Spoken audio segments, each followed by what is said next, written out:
Hi hello welcome to Suman TV. నేను మీ పవన్ని. ప్రస్తుత రోజులు ఎటు వెళ్తున్నాయో అర్థం కావట్లేదు.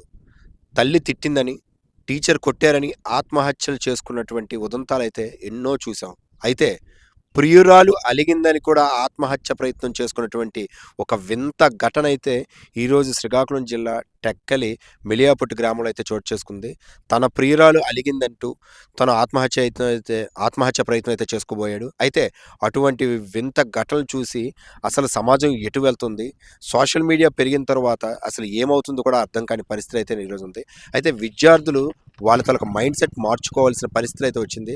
తల్లిదండ్రులు తిట్టారో లేకపోతే ఉపాధ్యాయులు తిట్టారో అది వదిలేసి ఈ రోజు ఉన్నటువంటి పరిస్థితుల్లో ప్రియురాలు కూడా అంటే ఇప్పుడు మనం తెలుస్తుంది ఫెబ్ 14th వ్యాలంటైన్స్ డే వస్తున్న తరుణంలో.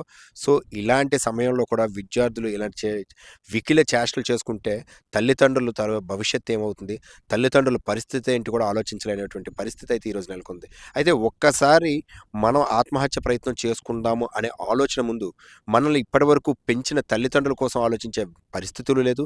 సో ఆ విద్యార్థి చనిపోతే తల్లి తల్లడిల్లేటువంటి బాధ వర్ణనాతీతం.